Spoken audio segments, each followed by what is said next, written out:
Kecuali yang sakit atau yang lagi mengandung boleh.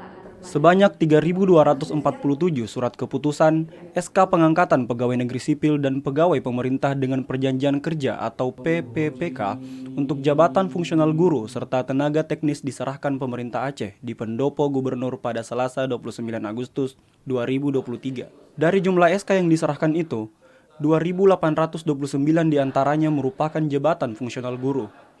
Penjabat Gubernur Aceh, Ahmad Marzuki mengatakan, hal tersebut merupakan upaya pemerintah Aceh dalam mengoptimalkan pemerataan guru di seluruh kabupaten kota di Aceh, terutama daerah-daerah terpencil yang masih kekurangan tenaga pendidik.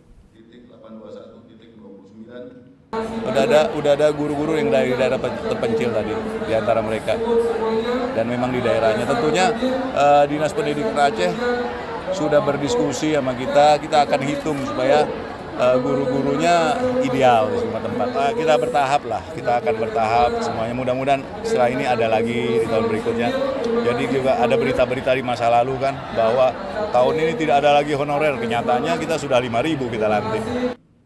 Sehingga tolong jaga disiplin. Data Dinas Pendidikan Aceh pada bulan Juni 2023 menunjukkan masih dibutuhkan 7.520 guru PPPK mulai jenjang pendidikan SD, SMP, SMA, SMK, hingga SLB. Dengan pengangkatan PPPK tersebut diharapkan seluruh kabupaten kota di Aceh nantinya tidak lagi kekurangan guru, sehingga kualitas pendidikan Aceh meningkat. Dari Banda Aceh, Aprisal Rahmat, Kantor Berita Antara, mewartakan. Berikutnya, status P3K. Oke.